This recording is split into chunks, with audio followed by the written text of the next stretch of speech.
저는 현재 국제 물류 플랫폼 기업인 밸류링크에서 근무하고 있는 최수연이라고 합니다. 우선 이렇게 선원들을 복지 처우 개선을 위한 자리를 마련해 주신 모든 분들께 감사를 드리고, 또 오늘 귀한 자리에 참석하신 모든 분들께 감사 인사 올리면서 발표를 시작해 보도록 하겠습니다. 네, 우선 간단하게 제 소개를 하면, 저는 국립목포해양대학교 기관과를 졸업하고 부산과 대마도를 왕래하는 여객선에서 3등 기관사로 근무했었습니다. 그 이후에는 학부 조교, 그리고 선박 스크러버 AS 코디네이터를 거쳐서 현재 밸류링크유라는 회사에서 근무를 하고 있고요. 제가 지금 선원이 아님에도 불구하고 이 자리에 오게끔 한 저의 부캐인 유튜브 채널 셀리의 마린잡 인터뷰라는 채널을 운영하고 있습니다. 채널에 대해서 간략하게 설명을 드리자면, 해기사뿐만 아니라 해양에 종사하시는 분들의 현직자 인터뷰를 영상을 찍어서 업로드를 하고 있습니다.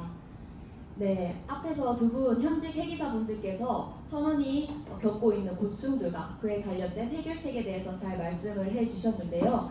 저는 크게 두 가지 시각에서 문제점을 바라보고 해결책을 생각해 보았습니다. 첫 번째로 해기사들이 겪고 있는 문제가 무엇인지 제 주변에 있는 해기사 분들께 직접 물어보았습니다. 다음과 같이 답변을 받았고요. 선원들이 겪고 있는 어려움을 요약해보니 4가지로 요약할 수 있었습니다. 첫 번째로는 느린 인터넷 속도. 저희가 육지에 있으면 아침에 일어나서 잠들 때까지 스마트폰과 떨어져 있는 시간이 없지 않습니까? 그런데 승선을 하게 되면 긴 항해 중에 인터넷 속도가 느려져서 가족들이랑 연락을 한다든지 아니면 유튜브 채널을 시청할 수 없다라든지 그런 어려움을 겪고 있습니다. 두 번째로는 교대 문제가 있고, 세 번째로는 오르지 않는 임금, 네 번째로는 한정적인 취미생활이 있습니다.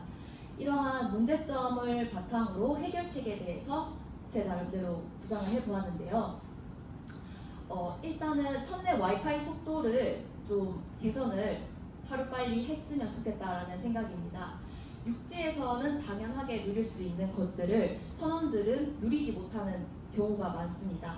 하지만 저희 대한민국은 인터넷 속도가 굉장히 빠른 나라 아닙니까?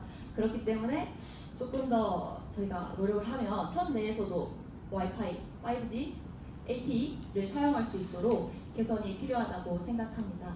그리고 다음으로 교대 기간에 대한 명확한 가이드를 수립을 해서 선원들이 불확실한 미래를 생각하는 게 아니라 난 이번에 이만큼 타고 휴가는 어떻게 즐길 거야, 계획적으로 살아갈 수 있게끔 이러한 대책도 필요하다고 생각합니다.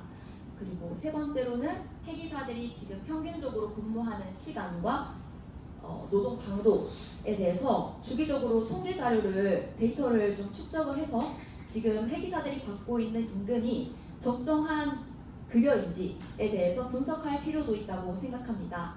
당연히 회사마다 그리고 선종마다 차이점이 있기 때문에 모든 걸 오픈할 수는 없다고 생각합니다. 그럼에도 불구하고 해기사들이 제대로 된 임금을 받고 있는지에 대해서는 분석이 필요하다고 생각합니다. 마지막으로는 이제 선박에서 종사를 하다 보면 내가 좀 뒤처지는 거 아니야? 육사양에 있는 친구들은 이런 것도 누리고 저런 것도 누리는데 나는 배를 타면서 나의 청춘이 썩어가는 게 아닌가라는 생각을 하는 동기들이 많습니다. 그렇기 때문에 자기 개발을 위한 인터넷 강의 또는 전자책을 제공함으로써 우리 대한민국 해기사들이 이러한 점들을 복지를 누렸으면 좋겠습니다. 그리고 이제 다음으로는 대중들의 시선에서 문제점을 바라보고 해결책을 생각해 보았습니다. 일단은 대중들은 해기사에 대해서 관심이 없습니다. 이게 가장 큰 문제점이라고 생각을 하고요. 그러니까 저희 지금 해양 분야에서 종사하고 있는 분들만 이 문제를 가지고 이렇게 왈가불가할 게 아니고, 해양 분야가 아닌 대중들도 해기사에 대한 문제점을 알고 우리나라에 막중한 업무를 한다는 것을 알려야 된다고 생각합니다. 그리고 두 번째로는 위험한 직업이다, 배 타면 위험하다던데 라는 사람들의 인식을 깨어야 된다고 생각합니다.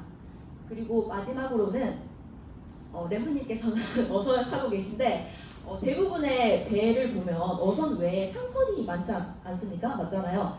그렇기 때문에 배를 탄다고 했을 때 사람들이 떠올리는 그런 아이디어가 어선뿐만 아니라 상선도 연상시킬 수 있게끔 하는 홍보가 필요하다고 생각합니다.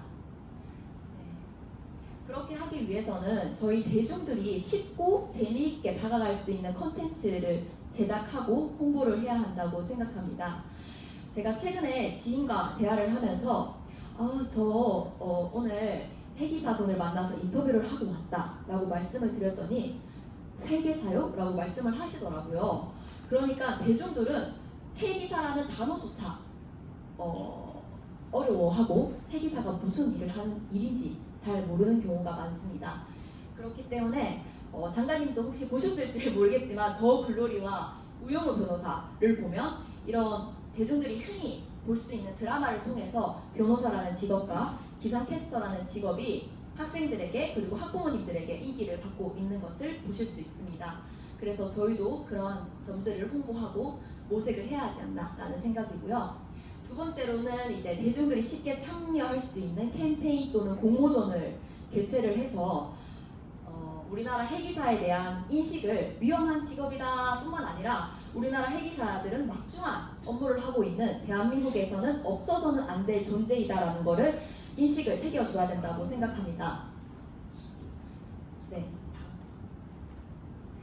네, 그리고 마지막으로는 이제 선박이 어선뿐만 아니라 상선도 있다는 것을 알게 해주기 위해서 이러한 선박의 종류, 회계사 및 체험할 수 있는 해양 박물관에 대한 프로그램을 개발해야 된다고 생각합니다. 사실 저희가 지금 해양대학교 학생도 오늘 참석을 했지만 앞으로의 미래에 해양 회계사로 이제 일을 할 몇 분들은 지금 태어나고 있는 아기들 그리고 초중 고등학생이라고 생각을 하거든요. 그렇기 때문에 그 학생들의 눈높이에 맞춰서 조금 더 쉽게 대중들이 다가올 수 있는 박물관을 만들었으면 좋겠습니다. 제가 네이버 포털 사이트에 해양 박물관이라고 검색을 하니 이렇게 아쿠아리움 또는 해양 역사에 대한 박물관이 주를 이루었고요. 그런데 제가 작년에 네덜란드 로테르담에 가서 해양 박물관에 갔었거든요. 근데 실제로 이제 배에 승선한 느낌처럼 이렇게 진동도 느낄 수 있고 이렇게 파도도 느낄 수 있고 실제 구조물을 이렇게 조립하고 또 그리고 이제 해저에 딸린 파이프라인에 파공이 났을 때 어떻게 대처를 해야 되는지 그런 거를 실제로 체험할 수 있는 공간이 있었습니다. 그래서 좀 더 제가 준비 자료 영상을 찍어 왔는데요. 얼만큼 이렇게 정말 내가 승선한 것 같은 느낌이 드는지.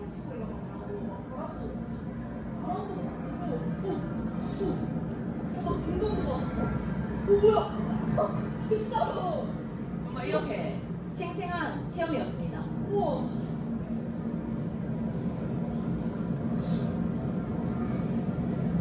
뒤에 바다 보이시나요? 지금 진짜 와 여기 대박이네. 네, 이렇게 대박이다는 말을 연달아 말을 했는데 저는 실제로 승선을 해봤지만 이런 박물관에서 이제 아이들이 이제 부모님과 많이 왔었어요. 여기 네덜란드 친구들이 많이 왔었는데 이제 어머니께서는 이렇게 이런 거 헬멧 쓰자 이렇게 안전하게 하는 거야 라는 교육 같은 거가 정말 잘 되더라고요. 그래서 앞으로 저희 해양 박물관을 새로 짓자는 게 아니고 있는 해양 박물관에서 좀 더 이런 실질적으로 아이들이 참여할 수 있는 프로그램을 만들면 좋지 않을까라는 생각을 했습니다. 네, 앞으로 저희가 영국과 같이 해양 강대국이 되기 위해서는 여기에 계신 분뿐만 아니라 대중들의 시선을 바꾸어서 앞으로 계속 성장을 쭉쭉쭉 해야 된다고 생각합니다. 네, 오늘의 발표 들어주셔서 감사하고 저기 있는 QR코드는 제 유튜브 채널 코드인데 모두들 관심 있으신 분들 구독 드리겠습니다. 감사합니다.